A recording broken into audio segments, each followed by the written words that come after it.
Hey guys, what is up, and I welcome each and every one of you to a new League of Legends video. So today I thought we'll take an early look into the PBE of patch 8.6, the patch that'll be hitting the live service in just about 2 weeks. There's a bunch of really cool stuff to go over, a bunch of changes as well, reworks, and all that good stuff. So as usual, if you guys end up enjoying this video, then definitely remember to hit that like button, but let's not waste any more time and get right into the changes. So starting things off very quickly, there is a new ultimate skin. Now they haven't released a new ultimate skin for quite some time, but this time it seems it's going to be going towards the meth. The name of the skin is called Gun Goddess Misfortune. It's an ultimate skin costing you 2775 RP plus bundles on launch. Now this gives her some kind of sort of futuristic robotic look, maybe something like Gurren Lagann almost in a way, and it does look pretty damn cool. Now the thing you can do with this skin that makes it an ultimate skin is the fact that when you are in your fountain, you can actually pull up this little window that will allow you to swap this skin to a different sort of color and mini template. Now the only things I'm not very happy about is the fact that when you do swap these colors, well, it really just seems like it's honestly just a chroma swap. I mean,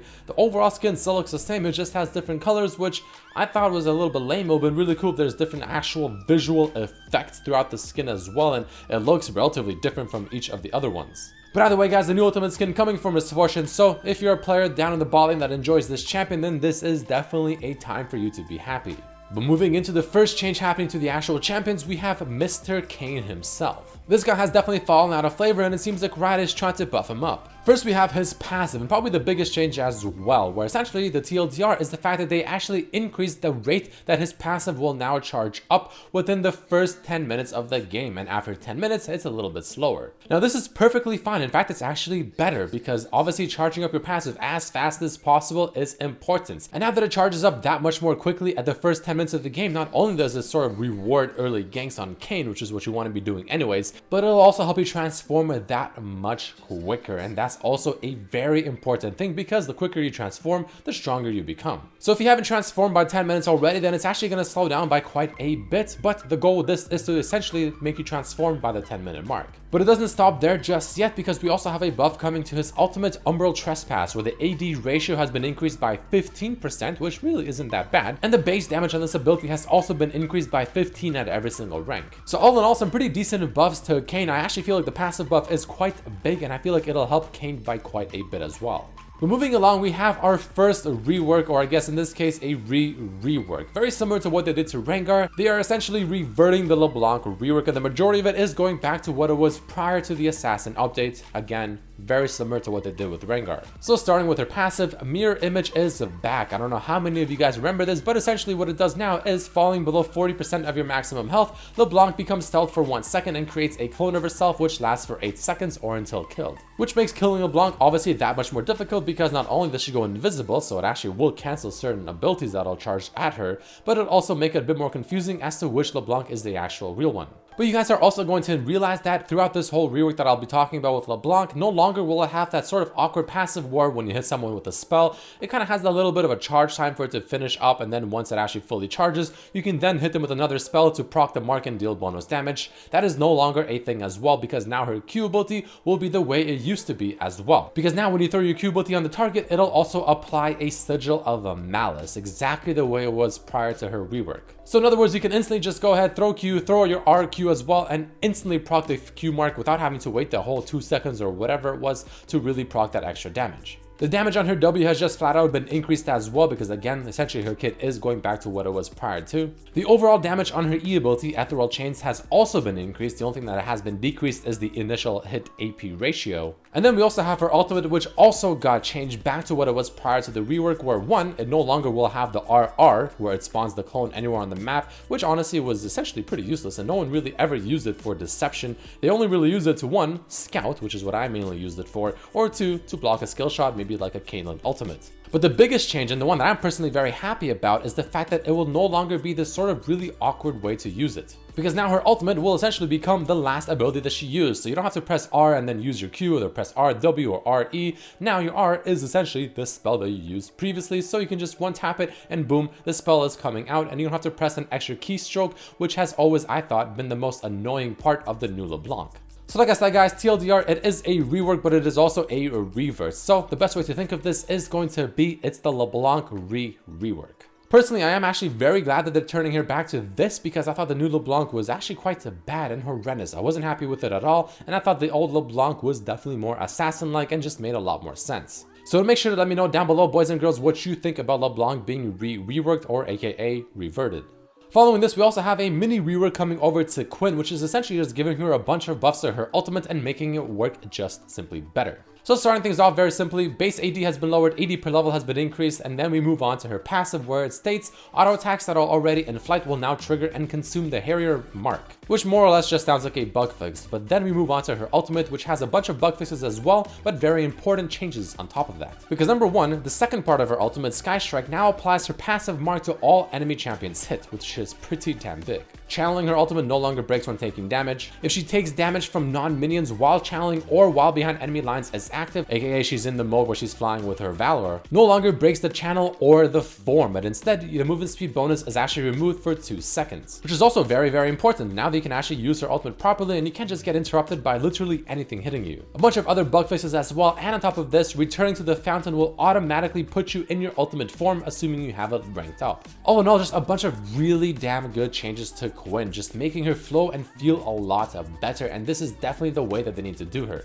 Moving along, we have some buffs coming over to Talon and Zed, but starting off with Talon, we have a very simple one so far that states Rake the W, the return AD ratio has been increased by 10%. This is actually a fairly decent buff. I mean, I don't think this will completely make him overpowered nor overtune him or anything, and it's honestly not the biggest buff, but it is definitely quite welcomed because on an assassin champion, any damage increase is always a welcomed buff. But don't worry just yet because there is a reason these two champions are being buffed. But with that being said, let's move on to Zed. For him, the buff is as follows. Razor Shuriken, his Q ability, the AD ratio on the first enemy hit has been increased by 10%, so now being 100% rather than 90%. And the AD ratio on targets beyond the first has been increased from 54% up to 60%, so a 6% increase. Overall, just a solid buff on his Q ability, which is obviously a very, very important ability. This helps him in the laning phase, this helps him do the triple shuriken for the ultimate proc extra damage increase, and just pretty much everything when it comes to actually using Zed and assassinating your targets, CSing in lane, harassing in lane, and so on and so forth. And I know this is the part where everyone starts freaking out that Talon and Zed are being buffed, that, you know, Rengar got buffed not too long ago, even Wukong got a slight AD increase per level as well. But as we move on to the next change, you'll see Duskblade of Drakthar actually got a nerf, because now the damage for range and melee champions is actually the exact same. And as I'm sure you can guess, that is obviously a nerf for the melee champions a lot more than the ranged ones, because now the damage is actually starting at only 30 going up to only 200, while before for ranged it started from 45 up to 300 and for melee 65 to 320. So quite a big hit, which obviously is the reason as to why people like Talon and Zed are also receiving some buffs. But moving along, we also have a rework coming over to Guinsoos Rageblade, because now it's going to be built and also offer completely different stats. So there is a new recipe. It'll now require you to get a recurve bow, double pickaxe, plus the recipe. You can see there is no longer a blasting wand. The cost has been lowered by 200. It now offers you 50 AD rather than 35, but it no longer will offer you 50 AP. So as I'm sure most of you can already guess, stacks no longer grant plus 4 AP and plus 3 AD per stack, even though the maximum stacks have been increased to 8 from 6. Because now the stacks will grant you plus 8% attack speed for 5 seconds, of course stacking up to 8 times, and when you have the 8 stacks, you then will get the Guinsoos Rage. And Guinsoos Rage will offer you every other basic attack triggers on hit effects twice. Melee champions stack this effect twice per attack. So all in all, when it comes to hybrid champions, well, they no longer will want to build this item because it doesn't really offer any AP. Now, I feel like a lot of the champions that build it currently will still actually want to build it because it still gives them the attack speed. You know, champions like Varus, maybe champions like Kog'Maw, I mean, they still very much want the attack speed, right? But no longer will it give them an AP. It'll just be much more focused on the components of attack speed plus on-hit effects, and not just have this extra added sort of kind of cherry on the cake of extra AP. In my opinion, it is an overall nerf to this item, but it is also much more focused now. Moving along, we also have a Locket of the Iron Solari rework. Now, I did mention this in a previous video very quickly, but let's talk over it once again because it should be coming out in the next live patch, which is in about 2 weeks. The active effect is completely different because now it states, after a brief delay, creates a protective field at your location for 8 seconds, and allied champions within the field are dealt 35% less damage with a 90-second cooldown. This gives a lot more kind of emphasis on skill and the way you use it, because currently you just activate it and everyone around you gets a little bit of a shield. Not a whole lot of express of skill, but this one, if you use it correctly, if you time it correctly and all that stuff, it will definitely express the skill much better and much more, I guess, vividly. So all in all, a really damn cool rework, and I'm very happy they did this. And last but not least, an item I also did talk about prior to is going to be essentially a new item coming to League of Legends called Shirelia's Reverie. This item used to exist in League of Legends way back, probably several years ago, but it is coming back and it's going to be very effective. Because for 2100 gold, building out of a Kindle Gem, Aether Wisp, and also 450G for the recipe, 40 AP, 200 health, 10% CDR, 8% movement speed, and a unique active that grants yourself and allies 40% movement speed for 3 seconds. It is essentially the righteous glory for support champions that also want to build some AP. But either way, guys, that is about it for this video. There you have it, an early look into the next patch. A whole bunch of changes. We have massive buffs to Kayn. We have a new ultimate skin. We have the reworks coming to champions like LeBlanc. We have reworks coming to items such as Guinsoos, to Locket of the Iron Solari. We have a new item coming in as well, buffs to Talon and Zed, nerfs to Duskblade, and there's probably going to be even more stuff coming up on the next 2 weeks. But either way, guys, hope you enjoyed this early look into patch 8.6. If you enjoyed it, definitely hit that like button to show your support. Share this video with your friends. Thank you all so much for watching though, and I'll see you for the next one. Peace.